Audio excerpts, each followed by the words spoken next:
So today 11 July 2025. So இன்னைக்கு last day of trading of this week. So இன்றைக்கி ஒரு 2 நாள் கழிச்சு இன்றைக்கி தான் லைவ் மார்க்கெட்டில் என்னால் உட்கார முடிஞ்சு ஃப்ரீயாக. ஸோ அதனால் இன்றைக்கி ஏதாவது ட்ரேட்ஸ் வந்து பார்க்கலாம் அப்படின்னு பார்க்கும்போது நாஸ்டாக்ல வந்து இன்றைக்கி ஆக்சுவலி நல்ல மூவ்மெண்ட்ஸ் இருந்துச்சு. ஸோ அதனால் நாஸ்டாக்ல வந்து இன்றைக்கி ட்ரேட் எக்ஸிக்யூட் பண்ணியிருந்தேன் நான் டெமோவில் தான். பட் ஸ்டில் வந்து ஒரு நல்ல ட்ரேடு. ஸோ அதோட ரீகப் தான் இன்றைக்கி பண்ணலான்ட்டு வந்திருக்கேன் நான். ஸோ ஆக்சுவலி எடுத்த ட்ரேட் வந்து நாஸ்டாக்ல. ஸோ மெயினாக இந்த ட்ரேடு வந்து ஃபோக்கஸ் பண்ணதுக்கான மெயின் ரீசன் என்னென்னா இந்த எஸ்எம்டி தான். இந்த லோஸை பார்த்தோம்னா SP 500லேயும் டவ் ஜோன்ஸ்லேயும் இந்த லோஸை வந்து எடுத்திருந்தாங்க மார்க்கெட்டு. பட் ஆனால் நாஸ்டாக்ல வந்து லோஸ் எடுக்காமல் மேலே போகிறதுக்கு ஒரு சிண்டிகேட் பண்ணிச்சு. ஸோ இதுதான் என்னோடய ஃபஸ்ட்டு இதாக இருந்துச்சு. நான் பயாஸ் எதுவுமே இன்றைக்கி வந்து மார்க்கெட்டில் வந்து பார்க்கல. நாஸ்டாக்ல ரொம்ப நாள் ட்ரேட் பண்ணுறது இல்லை. ஆல் டைம் ஹை அடிச்ச ஹிட் ஆனதுக்கப்புறம் ஸோ இன்றைக்கி சும்மா சடனாக எல்லா சார்ட்ஸ்லையும் பார்த்துருக்கும் போது இந்த எஸ்எம்டி வந்து நடந்துருந்துச்சு. ப்ளஸ் ஒரு கீ டைம் ஃப்ரேமில் இந்த எஸ்எம்டி வந்து நடந்துருந்துச்சு எனக்கு. ஆல்மோஸ்ட் அது ஒரு 8:30 மேக்ரோ ஓப்பனிங் டைமிங் கிட்ட. ஸோ அதனால் இது ஒரு நல்ல ட்ரேடாக இருக்குமோ அப்படின்னு சொல்லி நான் அனலிசிஸ்லாம் ஸ்டார்ட் பண்ணேன். ஸோ ஃபஸ்ட் இந்த எஸ்எம்டி தான் என் கண்ணுக்கு பட்டுச்சு. SP 500 இந்த லோ, இது எஸ்எம்டி, டவ் ஜோன்ஸ்லையும் இந்த எஸ்எம்டி. ஸோ அதுக்கப்புறம் என்னென்னா இந்த எஸ்எம்டிக்கு அப்புறம் எனக்கு ஒரு ஹையர் டைம் ஃப்ரேமில் ஒரு ஸ்ட்ரக்சர் ஷிஃப்ட்காக வெயிட் பண்ணேன் நான். ஆப்வியஸாக நான் இந்த ஹைஸை பிரேக் பண்ணுறதுக்கு மார்க்கெட்டில் வந்து வெயிட் பண்ணல நான். டவ் ஜோன்ஸில் வந்து இந்த லோஸ் எடுத்தோடனே இங்கே ஒரு ஸ்விங் ஹை ஃபார்ம் ஆயிடுச்சு. ஸோ அந்த ஸ்ட்ரக்சர் ஷிஃப்ட்டே இங்கே நடந்துச்சு 7 to 7:15. ஸோ அதை நம்ம வந்து நாஸ்டாக்ல பார்த்தோம்னாலும் தெரியும் அந்த கேண்டில்ஸ் வந்து 7 to 7:15. இங்கே ஒரு ஸ்விங் ஹை இல்லை, இங்கே தான் இருக்குது. ஸோ எனக்கு இந்த ஸ்ட்ரக்சர் ஷிஃப்ட்டும் நான் கன்சிடர் பண்ணுவேன். டவ் ஜோன்ஸ்லேயும் அதை வந்து சைடில் பார்த்து தான் இருந்தேன். ஸோ இந்த ஸ்ட்ரக்சர் ஷிஃப்ட்டை 50% எடுத்தோன்னா அதுதான் இந்த fair value gap. It's an IRL. மேலே போகிறதுக்கான ஒரு IRL இது. ஸோ மார்க்கெட் வந்து இந்த ஃபேர் வேல்யூ கேப்பில் மிட்டிகேட் பண்ணி ஹையராக மேலே புஷ் ஆகும்.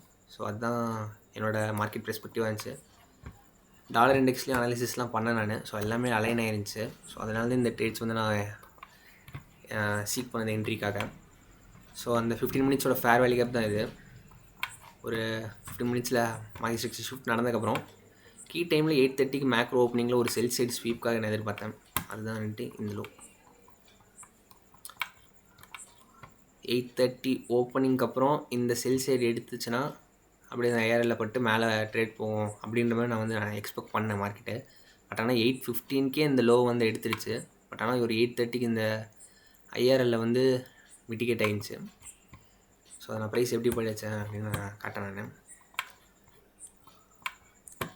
ஸோ ஒன்ஸ் இந்த ப்ரைஸ் வந்து IRL இங்கே மிட்டிகேட் ஆனவுடனே என்னோடய அட்டென்ஷன் வந்து பைஸ்க்கு தான் இருந்துச்சு. இங்கே ஒரு செல் சைடு எடுத்துருந்துச்சு.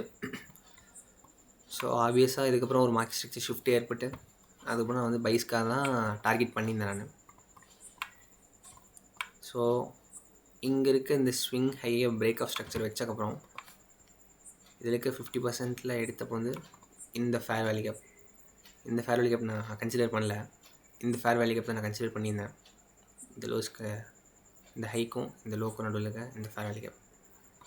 ஸோ இந்த ஃபேர் வேல்யூ கேப்பில் பை ஸ்டாப் போட்டு ஸ்டாப் லாஸ் வந்து இந்த லோ கீழே வச்சுருந்தேன் நான். டேக் ப்ராஃபிட் வந்து ஓவரால் டீலிங் ரேஞ்சில் இருக்க.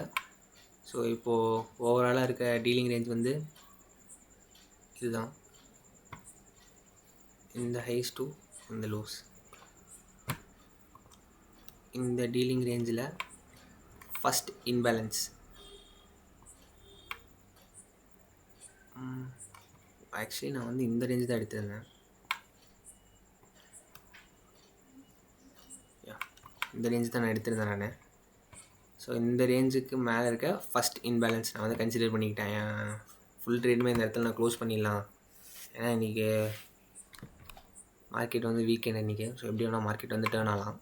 ஸோ அதனால் இந்த இடத்துல என் ட்ரேட் வந்து ஃபஸ்ட் இன்பேலன்ஸில் நான் க்ளோஸ் பண்ணிடலான்னு நான் பிளான் பண்ணியிருந்தேன். ஸோ அந்த மாதிரி தான் நான் ட்ரேடு க்ளோஸ் பண்ணியிருந்தேன். ஸோ நான் என்ட்ரிஸ் காட்டுறேன். ஸோ ஒன்ஸ் இந்த மார்க்கெட் வந்து ப்ரைஸ் வந்து இந்த ஃபேர் வேல்யூ கேப் மிட்டிகேட் ஆகும்போதே நீங்கள் பை ஸ்டாப் இருந்துச்சு. ஸோ இந்த இடத்துல எக்ஸிக்யூட் ஆகிடுச்சு ட்ரேடு. எக்ஸிட் வந்து நான் இந்த இடத்துல பண்ணிட்டேன், இங்கே ஸ்டார்டிங்லேயே பண்ணிட்டேன். ஸோ ஆல்மோஸ்ட் 1 ஹவருக்கு வந்து மார்க்கெட் வந்து ரொம்ப சாப்பியாக தான் இருந்துச்சு. கரெக்டாக 9:30க்கு அப்புறம் தான் மார்க்கெட் வந்து நல்ல ஒரு பெரிய புல் கேண்டில் வந்து ட்ரேடை வந்து க்ளோஸ் பண்ணிடுச்சு. ஸோ அது வரைக்குமே 1 ஹவராக மார்க்கெட் வந்துட்டு ரொம்ப சாப்பியாக தான் இந்த ஜோன்லேயே தான் ட்ரேட் ஆகிட்டு இருந்துச்சு.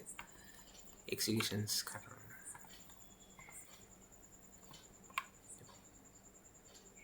இந்த இடத்துல நான் என்ட்ரி போயிருந்தேன். அந்த இடத்துல நான் வந்து எக்ஸிட் ஆயிருந்தேன். ஸோ அங்கே ஏரோ இருக்குல்ல அந்த கேண்டில். ஸோ இந்த ட்ரேடுக்கு வந்து நான் 1% ரிஸ்க் பண்ணியிருந்தேன்.